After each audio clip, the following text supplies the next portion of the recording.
আসসালামু আলাইকুম। Education media হতে আমি বলছি সাবিনা আক্তার। আজকে আমি পড়াবো এইচএসসির আইসিটি চ্যাপ্টার 4 এইচটিএমএল এবং ওয়েব পেজ। আজকে লিস্ট ট্যাগের ব্যবহার দেখাবো। লিস্ট ট্যাগ হচ্ছে 3 ধরনের, এর মধ্যে প্রধান হচ্ছে 2 ধরনের, অর্ডার লিস্ট, আনঅর্ডার লিস্ট।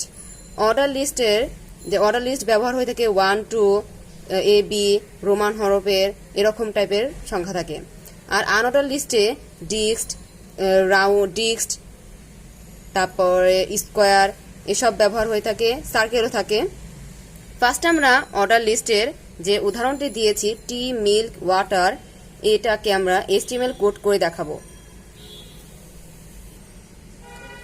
ফার্স্টে তোমরা একটু মনে রাখবে যে আমি অর্ডার লিস্টে যে ওয়াটার, মিল্ক, টি লিখেছি এগুলি কিন্তু এইচটিএমএল কোডিং এর ক্ষেত্রে বডির অংশে হবে। আর বডির অংশে আমরা এগুলি দিব। ফার্স্টে দেখো এইচটিএমএল লিখব, তারপরে টাইটেল, এখানে টাইটেল লিখবো কারণ এখানে অর্ডার লিস্ট দেওয়া আছে, তাই আমরা একটা টাইটেলের মধ্যে দিতে পারি। টাইটেল লিখে অর্ডার লিস্ট লিখব, টাইটেল ক্লোজ করব। তারপরে শুরু হবে বডি দিব। যেহেতু আমাদের এখানে অর্ডার লিস্টের ট্যাগ হচ্ছে ওএল আর আনঅর্ডার লিস্টের ট্যাগ হচ্ছে ইউএল।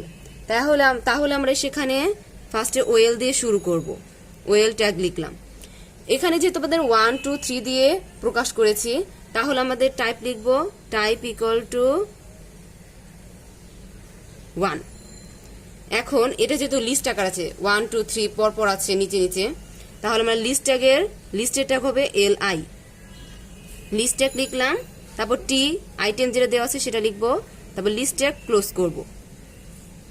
তারপর পরে দেওয়া আছে মিল্ক, পরেরটা আবার লিখবো নিচেই, তারপরে মিল্ক লিখবো, তারপরে এই ট্যাগটা ক্লোজ করব।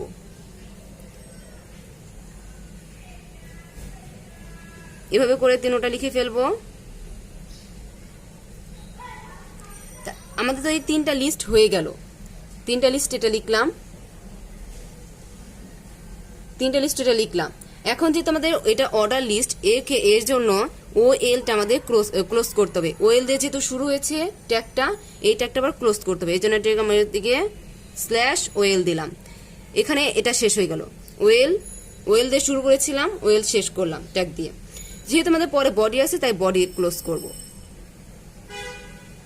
তারপরে এইচটিএমএল ক্লোজ। হ্যাঁ, এটাই হয়ে গেল আমাদের। এখন সাপোজ আমাদের এখানে 1 2 না হয়ে ABC হলো, ABC, তাহলে তখন কি করব? তখন সেম একইভাবে এখানে শুধু টাইটেলে এ লিখবো। আমরা এ লিখলেই টাইটেলে 1 এর পরিবর্তে এ লিখবো। এ লিখলে ABC আকারে এটা প্রকাশ পাবে। তাহলে আমরা ওয়েব ব্রাউজারে যখন এটা রান করব তখন এটাকে আমরা ABC আকারে পাবো। এই যে ABC, সেম এই অংশটা আমরা ওয়েব ব্রাউজারে দেখতে পারবো। আবার যদি এখানে ABC আর 1 2 না হয়ে 5 দিয়ে শুরু হলো, 1 2 না হয়ে আমরা যদি 5 দিয়ে শুরু করি তাহলে তখন কি হবে খেয়াল করো। এখানে আমরা ফার্স্টে টি যে শুরু হয়েছে ফার্স্টের দিকেই 5 6 7 এভাবে এসেছে। তাহলে তখন কি করব? তখন আমাদের সেম এটাই টাইপের ক্ষেত্রে শুধু আমরা এখানে শুধু একটু পরিবর্তন হবে। আমরা এটা লিখবো না, তখন এটা না লিখে ওএল, অর্ডার লিস্টের জন্য ওএল লিখলাম। তারপর স্টার্ট 5 থেকে যে শুরু হয়েছে তাহলে ইকুয়াল 5 দেব, তাহলেই হয়েছে। তাহলে আমাদের পরপর যে লিস্টগুলি দেওয়া আছে টি, মিল্ক, ওয়াটার, তাহলে এগুলি 5 6 7 আকারে প্রকাশ পাবে। আরেকটা দেখো উদাহরণ, দেখো যদি এরকম হয় টি, বি মিল্ক, সি ওয়াটার এরকম দেওয়া আছে, সেক্ষেত্রে আমরা এটার লিস্ট মানে এইচটিএমএল কোডটা কিভাবে করব? এটা একটা কোশ্চেন যে ABC থাকলে আমরা পারবো, কিন্তু এর পাশে মানে বাম দিকে যে এ আবার আছে, এটা কিভাবে করব? তাহলে এরকমই সেম লিখবো এইচটিএমএল বডি, তারপর ওএল, বডির পরে যা লিখবে ওএল লিখলাম। ওএল কেন? অর্ডার লিস্ট থেকে ওএল আসলো। তারপর বি যে শুরু হয়েছে তার টাইপ ইকুয়াল ইনভার্টেড কমার মধ্যে এ হবে, এ লিখলাম। এখন যে তোমাদের স্টার্ট ইকুয়াল 27। স্টার্ট ইকুয়াল 27 এখানে আমরা কেন লিখলাম? আমরা জানি ইংরেজি আলফাবেট হচ্ছে 26টি, এ থেকে জেড পর্যন্ত হচ্ছে 26টি অক্ষর রয়েছে। তাহলে এ থেকে জেড, এ যেহেতু ফার্স্ট আবার স্টার্ট করেছি, টাইপ স্টার্ট করলাম এ দিয়ে, তাহলে এ বি সি আসতে থাকলো, এ বি সি এমন করে জেড পর্যন্ত যাবে, তাহলে 26টি শেষ হয়ে গেল। তাহলে 27তম যে অক্ষরটা রয়েছে সেটা হচ্ছে এ। তাই এই ক্ষেত্রে এ বি সি টাইপ হওয়ার পরে যে 27তম অক্ষর এ আবার আসবে। এর জন্য যখন এ টাইপ দিলাম, তারপর স্টার্ট আবার 27, তাহলে এ আসলো, সাথে আবার এ আসবে, কারণ 27 অক্ষর হচ্ছে এ, 27 যে আলফাবেটটা রয়েছে সেটা হচ্ছে এ। তাহলে এভাবে করে এ বি এ সি এরকম আসতে থাকবে। আর সেম লিস্টে আমরা যা আছে সেটাই লিখবো। লিস্ট ট্যাগ দিলাম, তারপর টি, লিস্ট ট্যাগ ক্লোজ করব, তার এভাবে যা দেওয়া আছে সেটাই করবো, লাস্টে যে ওয়েলটা ক্লোজ করতে হবে, এটাই সেম। দেখো আরেকটা, এটা হচ্ছে অর্ডার লিস্টের। যদি এখানে কোনো কিছু না দেওয়া থাকে তখন কিভাবে হবে এটা? তাহলে এটার ক্ষেত্রে আমাদের টাইপ হবে যেমন HTML বডি, বডির অংশ থেকে বডি দিলাম, ফার্স্টে HTML লিখবাই, তারপরে যে well type, type equal two যদি নেম দাও, তাহলে নেম দিলে এখানে কোনো কিছু প্রকাশ পাবে না, তাহলে এরকম নিচে নিচে আসবে, কারণ এখানে নাম্বারিং থাকবে না। টাইপ, তারপর লিস্ট, এখানে লিস্ট, লিস্ট ট্যাগ দিয়ে টি লিখবা, তো লিস্ট ট্যাগ ক্লোজ করবা। সেম একইভাবে এগুলি লিখে দিব, তাই লাস্টে যে এই ওয়েলটা ক্লোজ করতে হবে, স্ল্যাশ ওয়েল। এভাবে যদি দেই তাহলে এই অর্ডার লিস্টের ক্ষেত্রে এখানে শুধু নাম্বার, কোনো নাম্বারিং আসবে না, নিচে নিচে সব আইটেমগুলি আসবে যদি এখানে নেম লেখা হয়। আশা করি তোমরা এটা বুঝতে পেরেছো অর্ডার লিস্ট কিভাবে করতে হয়। আশা করি তোমরা অর্ডার লিস্টটি বুঝতে পেরেছো। এখন আমরা বুঝাবো আনঅর্ডার লিস্ট। আনঅর্ডার লিস্টের টাইপ ট্যাগ হচ্ছে ইউএল। আনঅর্ডার লিস্টের অ্যাট্রিবিউট টাইপ হচ্ছে 3 ধরনের, সার্কেল, সার্কেল, ডিস্ক, স্কোয়ার। সার্কেলের হচ্ছে যে বৃত্তের মতো হবে, আর ডিস্ক হচ্ছে এরকম বৃত্তটা ভরাট হবে,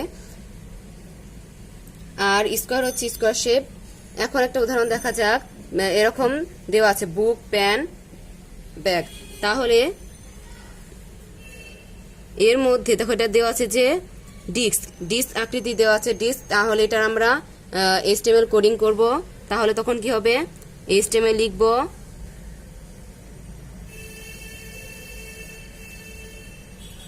টাইটেল আমরা লিখব আনঅর্ডার লিস্ট,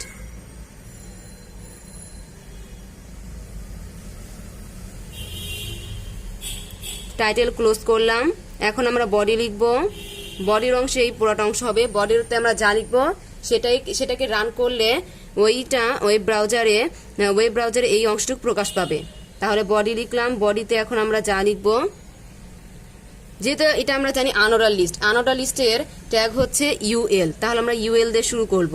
ইউএল, এখানে টাইপ হচ্ছে ডিস্ক, এই যে ডিস্কের চিহ্ন দেওয়া আছে, এজন্য UL type equal to disc, এটা দিলাম। তারপর এলআই, লিস্টের জন্য এলআই লিখবো, লিস্ট ট্যাগ লিখলাম। তারপর বুক দেওয়া আছে, ফার্স্টে বুক লিখলাম, তারপর লিস্ট ট্যাগ ক্লোজ করব। তারপর আবার লিস্ট ট্যাগ দেওয়া আছে, পেন, এগুলি সব লিখে ক্লোজ করে দিলাম।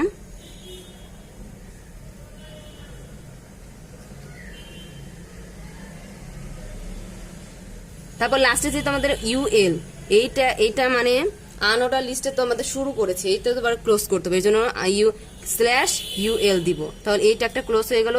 তার বডি ক্লোজ করব, তারপর HTML ক্লোজ। এখন যদি এটাকে যদি আমরা এখন ওয়েব ব্রাউজারে রান করি, তাহলে এই অংশটুকু আমরা পাবো। আশা করি তোমরা এটা বুঝতে পেরেছো।